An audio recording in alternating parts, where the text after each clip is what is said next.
മോർജിയാനയുടെ കണ്ണുകൾ എപ്പോഴും ജാഗരൂകമായിരുന്നു. ആ അവസാനത്തെ കള്ളൻ, ആ പ്രതികാരദാഹിയായ തലവൻ ഒരുനാൾ മടങ്ങി വരുമെന്ന് അവളുടെ മനസ്സ് പറഞ്ഞുകൊണ്ടിരുന്നു.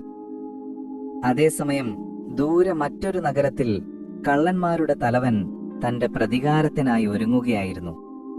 കാലം അയാളുടെ രൂപത്തിൽ മാറ്റങ്ങൾ വരുത്തിയിരുന്നു. അയാൾ തന്റെ പേരും വേഷവും മാറ്റി. ഒരു സമ്പന്നനായ രത്നവ്യാപാരിയായി അയാൾ സ്വയം അവതരിപ്പിച്ചു. ഖോജാ ഹുസൈൻ എന്ന പേരിൽ വിലപിടിപ്പുള്ള രത്നങ്ങളും പേറി അയാൾ ആലിബാബയുടെ നഗരത്തിലേക്ക് യാത്ര തിരിച്ചു. അയാളുടെ ലക്ഷ്യം ഒന്നായിരുന്നു: ആലിബാബയെയും അവന്റെ കുടുംബത്തെയും കണ്ടെത്തി തന്റെ കൂട്ടാളികളുടെ മരണത്തിന് പകരം ചോദിക്കുക. ഖോജാ ഹുസൈൻ വളരെ തന്ത്രപരമായാണ് കാര്യങ്ങൾ നീക്കിയത്. അയാൾ നഗരത്തിൽ ഒരു വലിയ കട വാടകയ്ക്കെടുത്തു. അയാളുടെ പെരുമാറ്റവും സംഭാഷണവും ആരെയും ആകർഷിക്കുന്നതായിരുന്നു.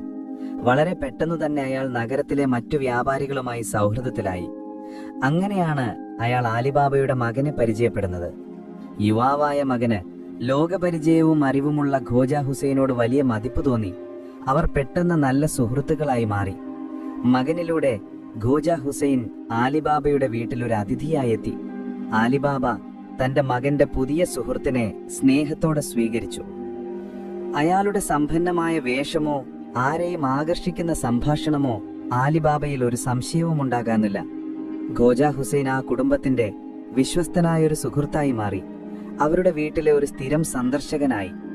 എന്നാൽ ഒരാളുടെ കണ്ണുകൾ മാത്രം അയാളെ സംശയത്തോടെ നിരീക്ഷിക്കുന്നുണ്ടായിരുന്നു: മോർജിയാന. ഖോജാ ഹുസൈനെ ആദ്യമായി കണ്ടപ്പോൾ മുതൽ അവളുടെ മനസ്സിൽ ഒരു അസ്വസ്ഥതയുണ്ടായിരുന്നു. അയാളുടെ കണ്ണുകളിലെ ആഴങ്ങളിൽ എവിടെയോ മറഞ്ഞിരിക്കുന്ന ക്രൂരതയുടെ തിളക്കം അവൾ തിരിച്ചറിഞ്ഞു. അയാൾ ചിരിക്കുമ്പോഴും ആ ചിരിക്ക് പിന്നിൽ ഒരു മുഖമൂടി ഉണ്ടെന്ന് അവൾക്ക് തോന്നി. അവൾ അയാളെ നിരീക്ഷിക്കാൻ തുടങ്ങി. ഒരിക്കൽ എല്ലാവരും ഒന്നിച്ചു ഭക്ഷണം കഴിക്കുമ്പോൾ ഒരു കാര്യം അവൾ ശ്രദ്ധിച്ചു: ഖോജാ ഹുസൈൻ ഭക്ഷണത്തിൽ ഉപ്പ് തൊടുന്നുണ്ടായിരുന്നില്ല. അക്കാലത്തെ ഒരു വിശ്വാസം അനുസരിച്ച് ഒരാളുടെ വീട്ടിൽ നിന്ന് ഉപ്പും ഭക്ഷണവും കഴിച്ചാൽ പിന്നെ ആ ആതിഥേയനെ ദ്രോഹിക്കാൻ പാടില്ല എന്നൊരു കീഴ്വഴക്കമുണ്ടായിരുന്നു. ആ നിമിഷം മോർജിയാനയുടെ സംശയം ഉറപ്പായി: ഈ അതിഥി ഒരു ശത്രുവാണ്. അവൻ തന്റെ യഥാർത്ഥ ഉദ്ദേശം മറച്ചുവെക്കുകയാണ്. തന്റെ ഈ പുതിയ വിശിഷ്ടനായ സുഹൃത്തിനെ ആദരിക്കുന്നതിനായി ആലിബാബ ഒരു വലിയ വിരുന്ന് സംഘടിപ്പിച്ചു. നഗരത്തിലെ പ്രമുഖരെ എല്ലാം ആ വിരുന്നിന് ക്ഷണിച്ചു. ഖോജാ ഹുസൈൻ ആയിരുന്നു അവിടുത്തെ മുഖ്യാതിഥി. ആ രാത്രി തന്റെ പ്രതികാരം നടപ്പിലാക്കാൻ അയാൾ തീരുമാനിച്ചുറച്ചിരുന്നു. തന്റെ മേലങ്കിക്കുള്ളിൽ മൂർച്ചയേറിയ ഒരു കഠാരി അയാൾ ഒമിപ്പിച്ചു വെച്ചു. വിരുന്നിന്റെ തിരക്കിനിടയിൽ ആരും അറിയാതെ ആലിബാബയെ കൊലപ്പെടുത്തുക, അതായിരുന്നു അയാളുടെ പദ്ധതി. വിരുന്ന് അതിന്റെ ഉന്നതിയിലെത്തി. സംഗീതവും ചിരിയും സംഭാഷണങ്ങളും ആ വലിയ വീട്ടിൽ അലയടിച്ചു. ആ സമയത്താണ് അതിഥികളെ രസിപ്പിക്കാനായി മോർജിയാന ഒരു നൃത്തം അവതരിപ്പിക്കാൻ പോകുന്നുവെന്ന അറിയിപ്പുണ്ടാകുന്നത്.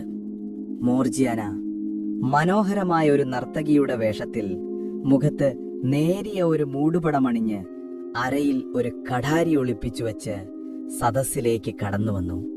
സംഗീതം ആരംഭിച്ചു. അവളുടെ ചലനങ്ങൾ മൃദുവായിരുന്നു, ഒഴുകുന്ന ഒരു പുഴ പോലെ. കാണികളെല്ലാം ആ നൃത്തത്തിൽ ലയിച്ചിരുന്നു. അവൾ നൃത്തം ചെയ്തുകൊണ്ട് സദസ്സിലൂടെ നീങ്ങി. ഓരോ അതിഥിയുടെയും മുന്നിൽ തന്റെ പാദചലനങ്ങളുടെ മനോഹാരിത വിടർത്തി. ഒടുവിൽ അവൾ മുഖ്യാതിഥിയായ ഖോജാ ഹുസൈന്റെ മുന്നിലെത്തി. അയാളുടെ കണ്ണുകളിലേക്ക് നോക്കി അവൾ തന്റെ നൃത്തം തുടർന്നു. സംഗീതം അതിന്റെ പാരമ്യത്തിലേക്ക് കുതിച്ചുയർന്നു.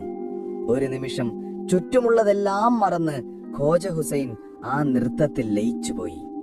ആ നിമിഷം ഒരു മിന്നലിന്റെ വേഗതയിൽ മോർജിയാന തന്റെ അരയിൽ ഒളിപ്പിച്ചു വെച്ച കഠാരി പുറത്തെടുത്തു. നൃത്തത്തിന്റെ ഒരു ഭാഗമെന്നോണം ആരും പ്രതീക്ഷിക്കാത്ത ഒരു നീക്കത്തിൽ അവൾ ആ കഠാരി ഖോജാ ഹുസൈന്റെ നെഞ്ചിലേക്ക് ആഴത്തിൽ കുത്തിയിറക്കി. ഒരു നിമിഷാർദ്ധം കൊണ്ടെല്ലാം കഴിഞ്ഞു. ഖോജാ ഹുസൈൻ ഒരു വാക്ക് പോലും ഉരിയാടാനാവാതെ കണ്ണുകൾ മിഴിച്ച് കസേരയിൽ നിന്ന് താഴേക്ക് ഊർന്നു വീണു. സദസ്സിൽ ഭയവും പരിഭ്രാന്തിയും നിറഞ്ഞു. ആലിബാബ ഓടിച്ചെന്ന് താൻ കണ്ട കാഴ്ച വിശ്വസിക്കാനാവാതെ സ്തംഭിച്ചു നിന്നു.